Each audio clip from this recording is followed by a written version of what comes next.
Most of the people, they are taking their business, their career, their life, their health as a renter's mentality. They are not owning it. Take 100% responsibility of what you are going to be doing. Are you really playing to win this game? Or are you playing not to lose this game? And majority of the people going to say, unfortunately, I'm playing not to lose the game. So that is where it starts.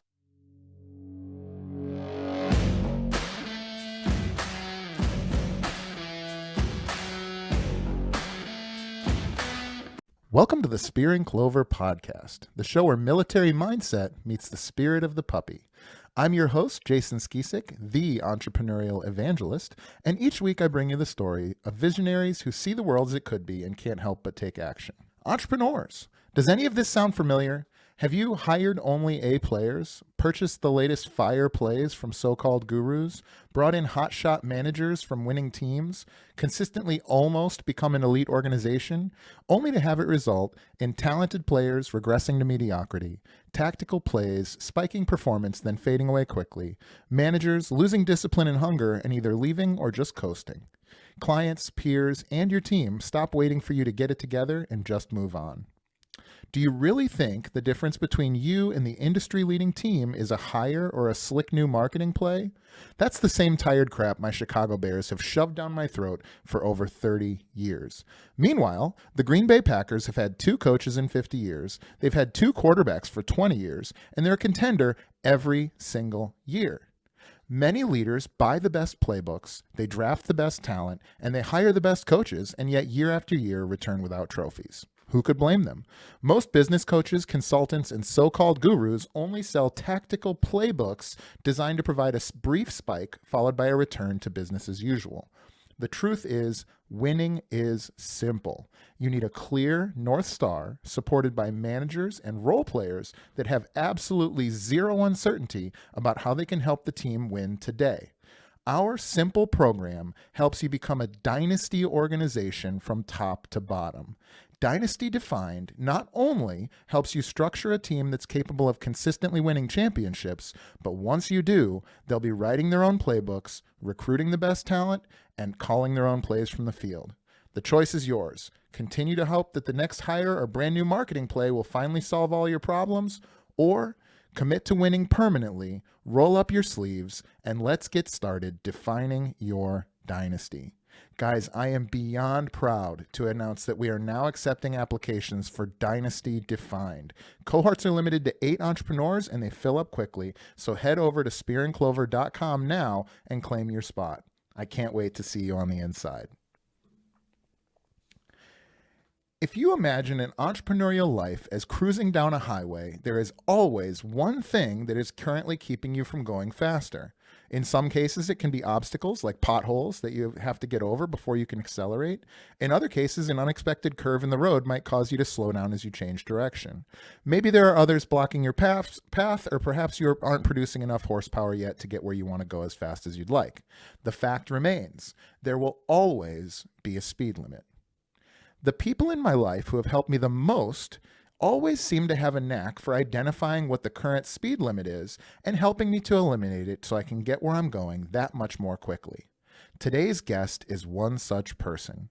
Vamsi Polimetla specializes in helping successful and ambitious entrepreneurs identify limiting beliefs, strip them down to parts, and return to accelerating towards their goals as quickly as possible. Vamsi and I have a ton of similarities in our mission, and perhaps more interestingly, some divergences. I cannot wait to explore those things on today's show. Please welcome my friend, Vamsi Polimetla. Vamsi, how you doing, brother? Hey, Jason. Great to be here. Yeah, happy to have you, man. Thank you so much for coming on the show. So you were recommended to me by our mutual friend, Brendan Kumarasamy, who's also a total badass, and hopefully the viewers have also seen his episode. Maybe you could give our listeners just a quick rundown on exactly who you are and who you help. What do you do? Absolutely. My name is Vamsi Polimetla, originally from India, been living here in US for almost 18 years now. I was in the IT industry for about 23 years before starting my own coaching business. I help ambitious people like you, all the listeners that from your channel, to show the possibilities that they are not seeing right now. Mhm. They have like a lot of hunger in their belly, but they don't know like what is the right next thing that they wanted to do. So I help them to create the 2 millimeter difference in their journey and create the magic. Yeah, and I've spoken to people that you've worked with and have heard glowing reviews of that. And even in our conversation, it's funny when you get on a networking call with somebody, which I guess you would call that, right? I think it's easy to just be like, oh, what do you like? Oh, I like golf. Oh, wow, I like golf and I like travel. And that's great. That's nothing wrong with that. But you and I dug deep on a personal conversation very quickly, kind of in both directions. Like, why do you feel that way? And why do you think that? And what do you think about this? And I just love when people can cut through bullshit and get right to it. So starting from IT, I think there's a misconception, and maybe this is something in me, that there's a misconception of I work in IT, I'm going to always be an employee.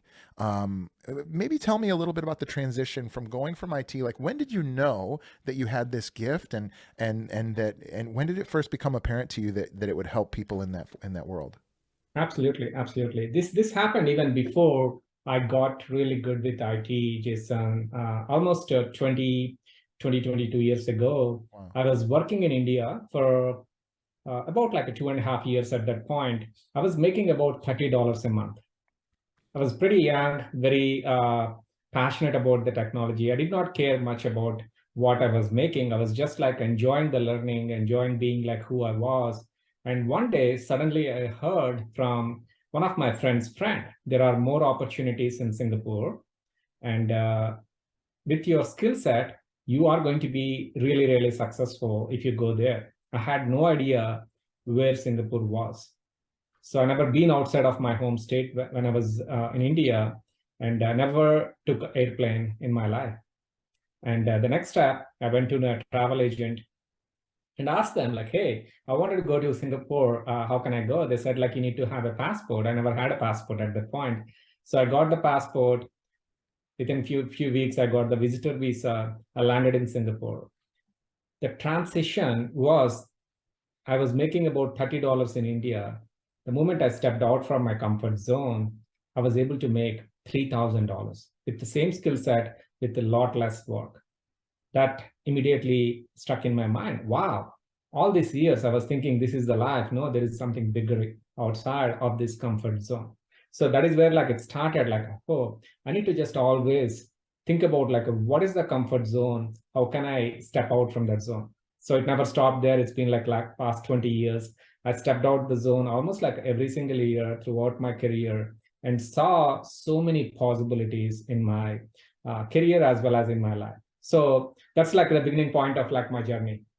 That's so cool. And my head goes in so many directions from there. I think, people have heard me talk about the metaphor of jujitsu, but even the metaphor I read to you in the beginning of the highway and kind of the speed limit, we have these limiting beliefs. There's always one thing that's standing in our way, even if that thing is you thinking there's nothing standing in your way, right? Like, and so how have you been able to identify limiting beliefs in yourself, and at what point, because I think as somebody that becomes a coach, there is this agreement you make with yourself where you say, I'm going to tell people that I can help them at this thing, and so you have to have a strong belief in yourself. What was that transition like for you to stop from helping yourself and starting to help others? Because I'm always interested in that inflection.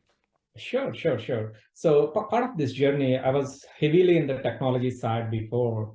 Around like 12 years ago, I got an opportunity to move into the management side. So every time, like when somebody move into the next level, that comes with some kind of like strings attached. So I supposed to stand on a stage and give a presentation. On my very first presentation, Jason, I completely bombed on the stage. And I felt like a failure. I felt like I was miserable. And immediately I thought like, this is the field, this is the direction is not good fit for me.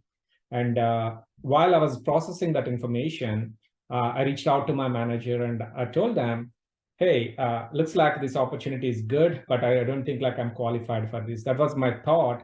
When I entered into the room, the manager indicated me, your presentation was pretty good. Okay. I was about to convince him that would have been even better, but he said, you are just getting started. You're going to get more opportunities. This topic is over.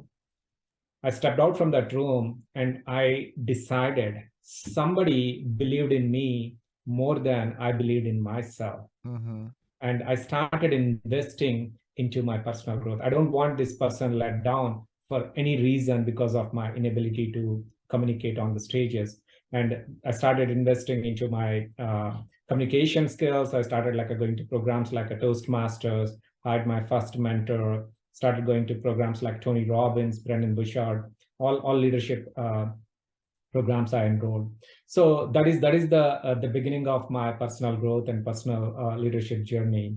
Started investing, identifying say what are the blind spots that I have, because most of the times we see, oh, I know everything. I'm the manager, I'm the director, I can see everything clearly. But there is somebody who's maybe one step or maybe two steps above you can point out these are the missing things. And the moment you start getting maybe support from those mentors, you are going to be going a 10x faster. Yeah, that's so interesting. It's almost like, if you know that there's limiting beliefs there that are there, if you know that they're there, they're much easier to find. It's when you forget that they might be there that you can kind of be blind to them, right? Absolutely, absolutely. This is also a reminder. Always, you need to have a cup empty. If you think I know everything, I studied this book, I attended this conference before, I got mentored by Jason before. No, if you go to somebody with your cup full, you cannot get anything. That is the mistake. I see so many people they're really good at what they're doing, but their cup's always full. The number one rule I learned is always empty your cup. Always go with a beginner's mindset. So that way, there is something that you don't know, they're going to be giving it to you. And don't think don't judge the person. Oh, this person is not as successful as me. Remember, they know something that you don't know, that something that you need, right? So when you go for a haircut, you could be a manager or a director or a CEO of a company, but you cannot cut hair like the person who is standing there on the saloon. So you need to surrender yourself to that person until your haircut is done. The same way, when you are looking something from other person, you need to just surrender to them, so that way you get it the most value. You just blew my mind, buddy. I've heard that said before, but it's never hit me like that before. You gave me goosebumps because I've heard, white belt mentality is one used in martial arts. Child's mind, I believe, is used in certain circles. This kind of idea of wonderment, ooh, there's a naivete or whatever the word is pronounced. I always get that wrong. But the empty cup is awesome because I think not just by walking into a room like this conversation, I'm learning from you. Right now, I'm just learning from you. But even if you were wrong, I could learn something from that. And even if you were behaving in a way that I found to be bad, I could learn something from that. And even if just thinking about pausing in between saying things, I could learn something from that. And so there's this thing where our identity is wrapped up so much in what we know and what we're capable of doing. But if your identity is one of growth, then by definition, you have this outward reach towards growth. Does that make sense? Absolutely. Absolutely. Buddy, I like you, man. Yeah. So who do you typically work with now? You're working with folks from the IT field mostly, or have you worked with others? Most of my clients are still in the corporate. They are looking something beyond their current job. They're thinking about, I wanted to do something more outside of these four walls. So in typical ways, all of my ideal clients are who I was 2-3 years ago, because I've gone through this journey and I see the people like that. They have that passion, they have that the vision, think big mentality, and I help them to achieve that without spending 2-3 years, in less than maybe 12 months. And I also ask all of my clients, hey, bring your 10-year goals to the table, and let's figure out how can we achieve this in the next 12 months. Have you found that the personality type that excels in tech has conflict with the personality type that looks inside deeply and thinks about themselves and their place in the universe? It's nothing to do with the industry. It's all about the way they are seeing yourself. And also a lot of people talk about, Jason, is personality types and personality tests. I strongly believe that personality can be adjusted at any given point of time. It is maybe something that limitation a lot of people put it to themselves. I'm introvert, I'm extrovert, I'm this, I'm that, I'm LPPJ, or whatever that is, that the system says that no, you can change at any point. It's all about the decision. The moment we decide I want something really, really bad, your personality is not going to stop you. If like your house is on fire and you say I'm introvert, or like maybe I'm very slow, I'm lazy, no, you'll just like run like faster than any any Olympic runner runs from that place.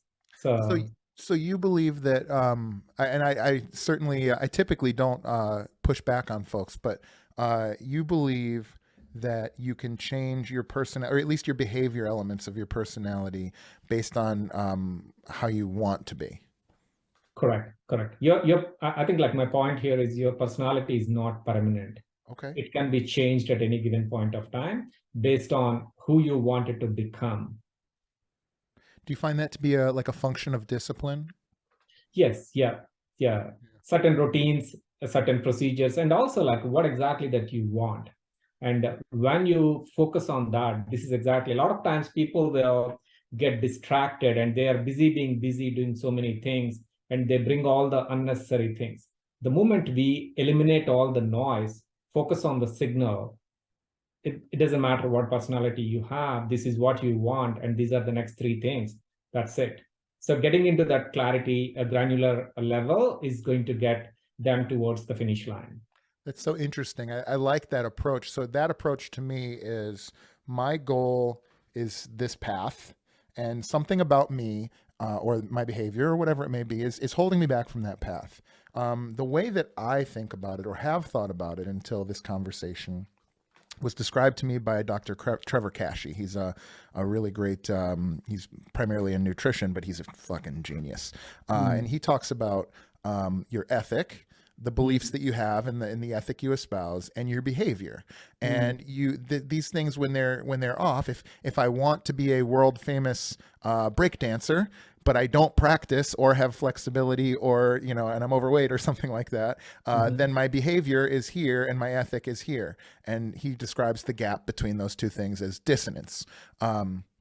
And so what I've always thought about for myself and for folks that I've worked with is, we have two choices. If I want to be a billionaire and I want to not work very hard or not try very hard, I need to either adjust my behavior to that would be similar to that of a billionaire, or I need to adjust my ethic to be a homeless person or whatever, that metaphor would imply. But I think the fallout of the way that I look at it is, it seems equally easy to lower your expectations as it is to raise your behavior. I like that you're saying, no, we're not going to lower our expectations or our ethic. We're going to live up to that ethic. Does that sound true to you? Absolutely. I really like that. Yeah. So absolutely, there is for many people, they have a conflict in terms of their core values. They respect or maybe they value stability more than like maybe adventure, and they say, hey, I really wanted to be adventurous, I need to go for all those things, but in their value list, adventure is like a way far like below the number. So it's tough for them. So they need to just like change their mind, change their identity, in order for them to just like go and be good with that adventure. Yeah. Do you find that sometimes you work with people and the things that they say that they want, do you find that when they really dig deep, that they realize that that's not actually the thing? I do think sometimes that comes up, Absolutely. right? Yeah. Yeah, that's interesting. How have your goals changed along the way? It's a process. It's always a journey. Every time when I hit a goal, I always see like what is next. Sometimes like I eliminate so many things that are no longer required, based on who am I becoming in the next version of my life. When I was in the corporate, I'll give a simple example. Like my goal was, I wanted to become a senior level technology director. Then the moment I reached there, I thought like, okay, this is not what I wanted to be doing. I don't want to do with all this like unnecessary drama here. I wanted to help people outside of this four walls. Then I started coaching people, and I found that fulfillment when I started coaching people. And I spent like more time on coaching within the corporate as well as outside. At one point, I decided, oh, this is I think like my future path. So all my technology, I spent like 20 plus years. I felt like it's no longer required for me. All those certifications, all those accomplishments. So now I shifted my focus towards my personal growth. Every week, I spent like almost 20, 30 hours on my own personal growth, like talking to uh, the people like you and the podcast, listening, reading books, and going through programs, getting mentored by people like Tony Robbins, Brendan Burchard, so many successful mentors. Yeah, I think that's a really interesting point, and one that I think everybody, if you're an entrepreneur or ambitious, even in a corporate sense, people are often told reinvest in yourself, put time and energy into personal and professional development. But I'm telling you, the people at the front of the pack are really doing it. In fact, there's a strong correlation in my experience with how much money and time people spend on professional and personal development and with how successful that they are. Maybe speak a little bit about the value that you've gotten from that. What made you decide to put thousands of dollars and hundreds of hours of your time into these types of places, you know, the Tony Robbinses of the world and things like that?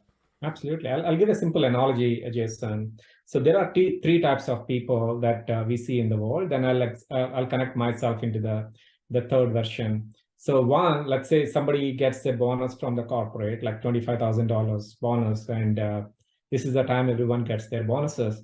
So they take that money and they invest that money on the entertainment. Hey, I wanted to finish my basement, have a nice home theater system in the basement. That's one type of people. The second type of people category, they take the $25,000. They are like majority of the people that we see in the world. They take that and put that money in the stock market. They put that money in maybe real estate. So nothing wrong with that. But what is happening there is they tie their happiness towards the stock market. Let's assume they put the money in the Tesla. If the Tesla is going up, they're really happy. Oh my God, like my money is growing faster. If the stock or real estate going down, they become really, really sad. They feel miserable inside. Oh, my money is going down. That is category two. Very few percentage of people like you and I, we invest in ourselves and we are growing. The moment we start growing, we help everyone around us are also going to grow. Our family members, maybe our friends, maybe our clients, all of us are growing together. So always ask yourself, like take a little bit of your whatever that you're earning and put into yourself. Maybe you can improve your communication. You can improve your skills. You can become a better maybe person with like a good health. Hire somebody at the gym, like pay them like $200-300 an hour and get that. So that way you become the better person and you can change everyone around you. So that is the philosophy I always plant it to all of my clients. Hey, take something, put it onto your personal growth. Yeah, I couldn't agree more. Yeah, and it sounds to me like you're doing fitness as well. Are you doing fitness and running and things like that as well? Absolutely. And also recently I started my kids. They're going to CrossFit as well. Get out of here. That's great. Yeah. You know, I own a CrossFit gym. Yeah, 13 and 15. It's too early, but like I thought like it's a great time to start. And I wish I started that when I was younger. Nobody told me that is required. Even I asked my dad, he's 70 right now. He started going to gym as well, because that is where like it's not just about building muscle. It's all about like the mental fitness, right? So a lot of times like people think it's a weight loss, but once we go and we push our boundaries, we push our limits, it's that is where like our brain is going to be functioning in a different level and we start seeing the results. You know, I don't know who needs to hear this, but hopefully there's somebody out there that needs to hear that message, because I will tell you right now, there's so many things going on in the world that I think from any political perspective, there are definitely things going on in our world where you would say like, oh, that sucks. But one thing that I really like that is a trend in our world is the most successful people. A lot of the most successful people are also very fit. You can point to so many people, whether it's Bezos or you look at guys like Ed Milet or, Tony Robbins or whoever, Gary Vee's, yeah, he's lean, but but these guys are working out. They're using their bodies. And I think I don't think that was always the case. If you look at the most wealthy people or the most successful people in anything outside of sports in days gone by, those people were not connected with their bodies. And now, I don't know if it's Joe Rogan or what, but I applaud the amount of people that are connecting with their bodies, because this game of business, this game of career, this game of family and life, you have to play it in a body. And so the better you understand your body, the less problems your body gives you, the more it can help you. Man, I'm all for it. So I just love hearing that you're saying that as well. So what are some things that somebody listening to Can I add something to that, Jason? Yeah, I'd love to. Yeah, go right ahead. Yeah, please. So this is something that really helped me to start investing into my health as well, because healthy man has 100 wishes, and the sick man got only one wish, to get back his health. Right? So always, like, we are treating, let's imagine, this is an example I share with all of my clients. Let's imagine your parents gave you a nice Bugatti, $100 million car. Let's put it that way. Hey, you've been doing really good job. This is the best car that anyone can buy on this planet, and this is a gift to you. Do you think you allow your friends with the muddy shoes into that car? Obviously no, right? Do you allow your kids with the popcorn into that car? Not at all. You take care of that car like your life depends on it. You cover it, you maintain it, you car wash it multiple times a week, make sure it's shining all the time, right? But the point here is, Jason, our parents gave more than $300 million value to us. That is our body. And most of the times, they're not taking care of that, like that car. They're putting all the junk, they're putting all the nonsense, all the unnecessary things into our body. And we are thinking it up, nobody's watching it, I'll take care of it. The moment we just plant that seed, you are going to be seeing your bodies differently, because this is the place where we are going to be staying for the rest of the life. It's not the $1 million home that you have or a Teslas that you're buying. Those can be replaceable, but this place, no, not yet. We don't have any technology to replace this place. We are going to be living in this until our last day. So that is the most important thing. It doesn't matter what your title is, what kind of entrepreneur you are, or an executive you are. If you don't have this right, rest all automatically going to come down. All the decisions that you are going to be making, it's not going to be your best decisions, because you cannot take your best to that table and make that conscious decision. So always, like, a give priority. I saw so many executives, so many really successful people, they have their careers are going in 150 miles an hour speed. But when I dig, the relationships are broken. Their health is pretty bad. And they don't have anything other than the title and money. Is this something that really you want? No, I think you need to have a balance of all those things. So that is where, I see a lot of opportunities. That has also, like, helped me to step out from my really high-paying corporate job almost like 3 years ago, and doing what I'm doing. There is a lot of need for help in this space. A lot of people are not looking this way. They're only looking in one dimension. There are, like, many possibilities that they're missing on the table. So that is where, like, I step in and help them. It's a business coaching, but like 80% of the success comes from mindset. If you have that right, rest all, like, all the strategies, all the tactics will work. Otherwise, no matter how many strategies somebody give it to you, if the underlying mindset, underlying the core is not ready, you're not going to be able to use those strategies effectively. Yeah, and to that point, mindset is dramatically impacted by how you, right? I can tell you right now, I've been blessed with my health generally, and I also maintain a healthy diet for the most part and train often. But I don't care what my intentions are. If I'm crazy hungry, if I have a headache, if I have a stomach ache, if I have no energy and because I haven't been fueling my body correctly or whatever it may be, or a broken arm because I have no bone density, whatever it might be, it's very difficult for me to show up in any relationships, let alone to take over the world of entrepreneurship, right? It's hard for me to maintain friendships or have dinner with my wife without having struggle when I'm in those types of moods. And so it's so astounding to me, sometimes when I'll have a condition and realize that other people have that all the time. Like I can't even imagine trying to do the things that I have done in my life with those types of ailments. So I think that's a very valuable point. Talk to me a little bit about mindset. I hear that word said a lot. I think I understand it, but I'd like to hear you kind of elaborate a little bit about what it takes to identify the right mindset that you need to get into, how you get somebody or how can help people to get to that mindset, and then how do we maintain that? Absolutely, absolutely. This is we can talk like maybe several hours on this topic.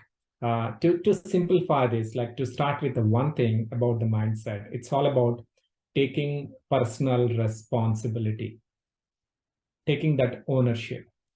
I'll ask all of your listeners, Jason, just when was the last time you rented a car?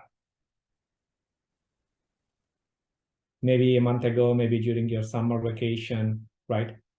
After renting the car, did you take your car to the car wash before returning it? Most of the cases, no. You just drop it there. Did you take that car for full detailing? Because you use that car for a couple of days. Most of the cases, no, right? The same way, when was the last time you rented an apartment?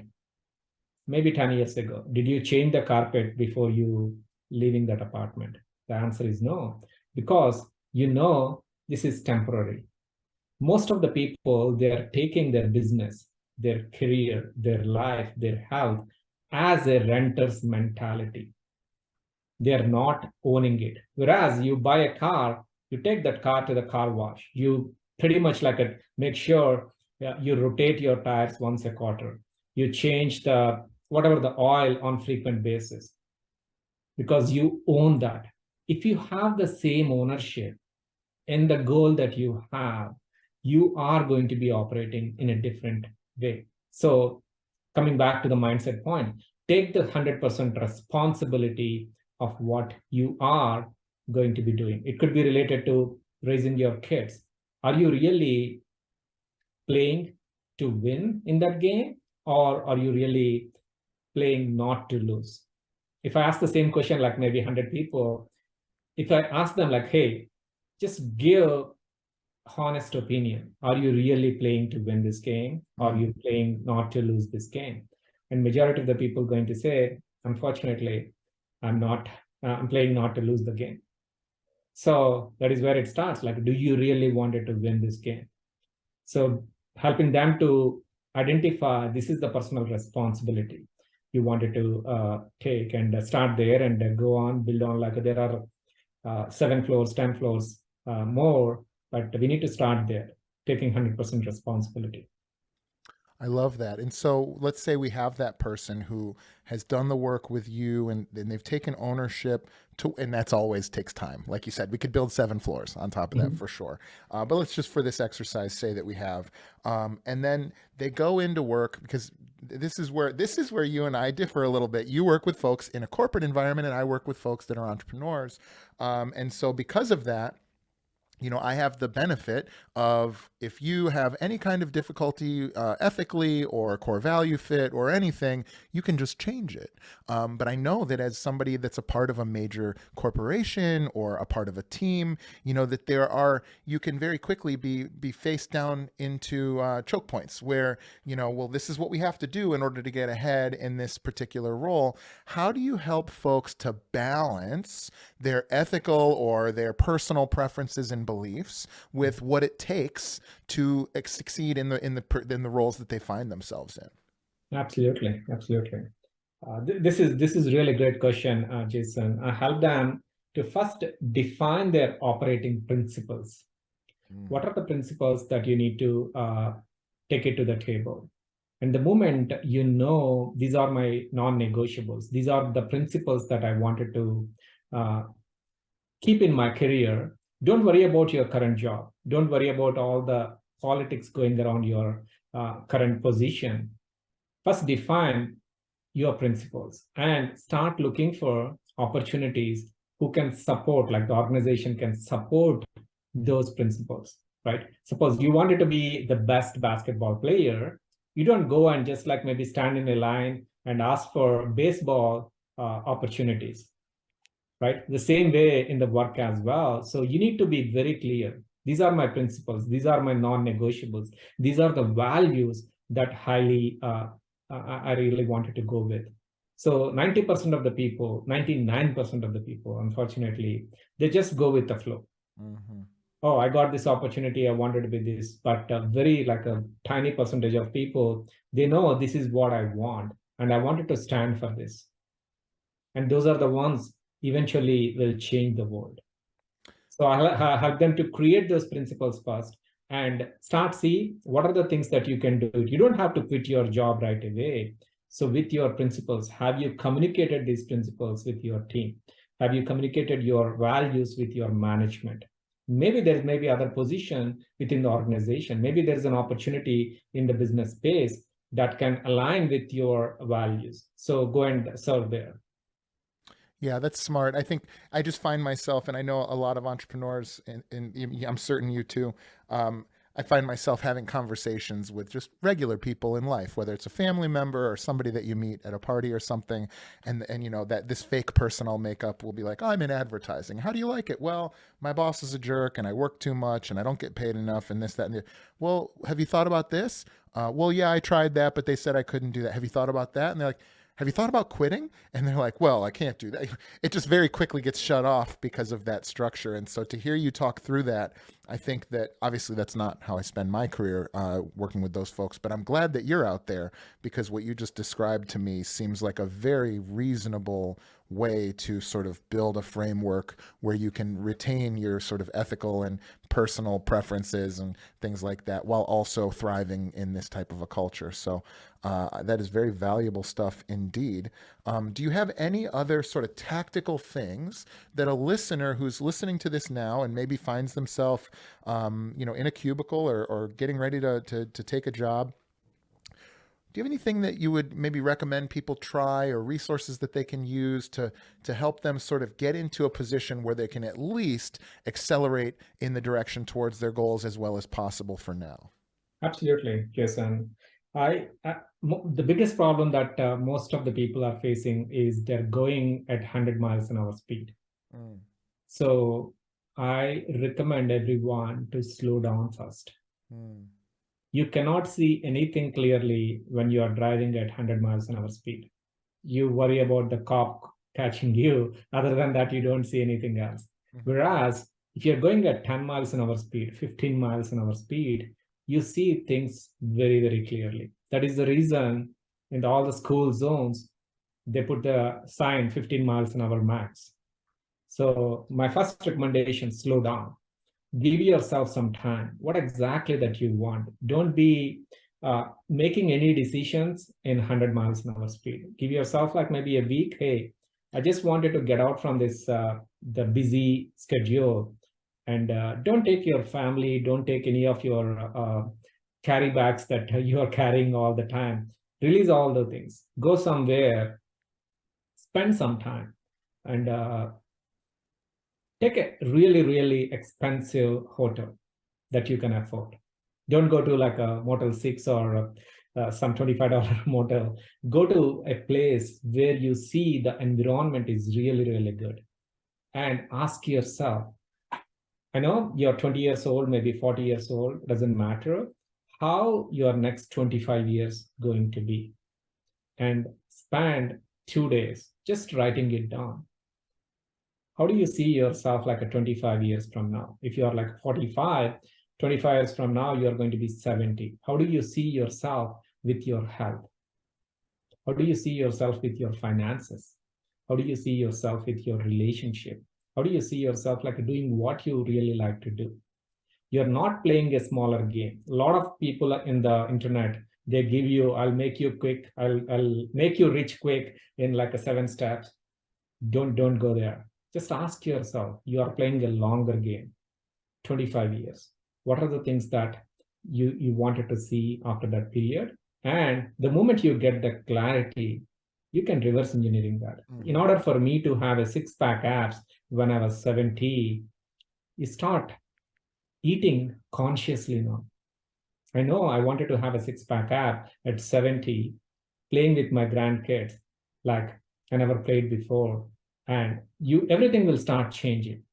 In order for you to say, I wanted to donate $100,000 every single year for all the charities that I'm really passionate about. So you start like thinking differently now. So doing that reverse engineering will help. So first, before everything else, slow down. Take a couple of days or maybe a week off.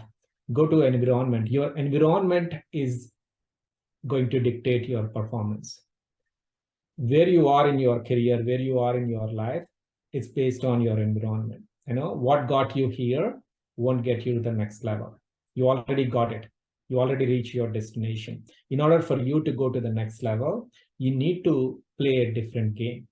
You need to ask yourself, the people who can support me to achieve my mission for the 25 years. You need to maybe invest in a little bit into mastermind groups. You need to hire a mentor. You need to have a tribe around you. Those are going to be your growth friends. Those are the ones always pushes you when you are slowing down, because this is not like a race. We are going to have ups and downs. The moment you have a supporting team members with you, a supporting mentor, you are going to be achieving that 25-year vision a lot faster than what you're thinking. So that's one advice I would give it to the people. I think that was the eureka moment right there, buddy. Because I think there's a lot of folks out there listening to this, and myself included. I do solo missions. I talked about them before, where I'll go on a ruck march for 3 hours or 5 hours alone. And those are really beneficial. Everybody goes on vacation with their family. Most people go on vacation with their family. And those of us that believe in re-education or education and personal development, we go to summits and masterminds, but those are the opposite of what you're describing, right? Those are incredibly dense. You're popping and buzzing and you're finding new things to go work on and do. And it's very much a tactical and strategic melee, right? And what you just described, to look at it from this side of the table, I can't imagine doing a 3-day or 2-day retreat somewhere beautiful and as expensive as I could afford comfortably, and not coming home with like a crystal clear idea of exactly the life that I want to live. Or, I see the mountain behind you. I always talk about exactly the mountain that I want to climb. And so I think that's incredibly, incredibly valuable. And so if you're listening to that, that's not nothing. Check that out. Do that, and then reach out to Vamsi afterwards to thank him, because your empire will be getting started from that day forward, right? Absolutely. Yeah. So listen, Vamsi, this has been great. There's 2 questions that I ask everybody that comes on the show, and I would like to ask you those questions now. Are you ready? Yes. All right, great.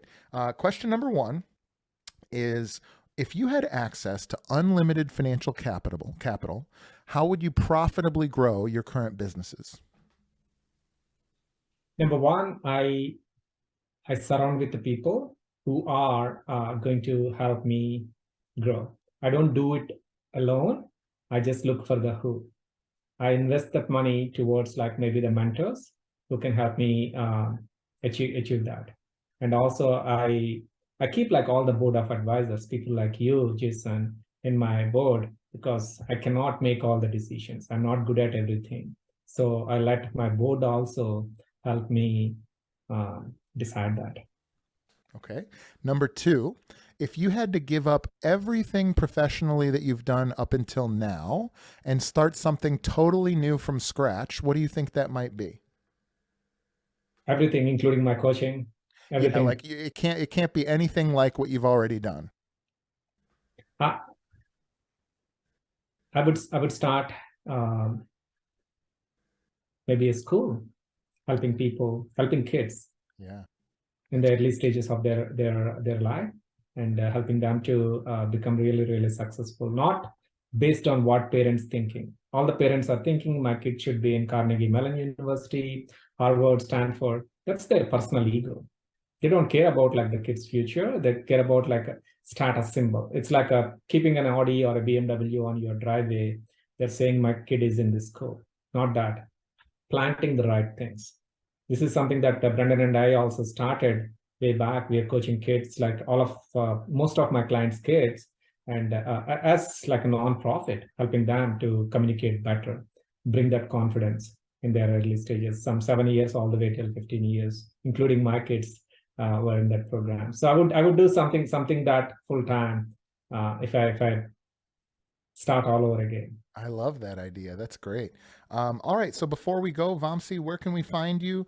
And shout us all out. Where can people find you if they're looking for you? Absolutely. LinkedIn is the best place. You can Google my name, Vamsi Polimetla, and also my website, vamsi.coach. And also every quarter, I run an in-person mastermind in an exotic location in Miami. This is going to be 4 days and nights. We all going to be together in that mastermind. And if you have somebody who wanted to experience what I just shared before, you can also reach out to me on that website as well. All the information is there. Awesome. Thank you so much. Ladies and gentlemen, Vamsi Polimetla, thank you so much for your time. Thank you, Jason.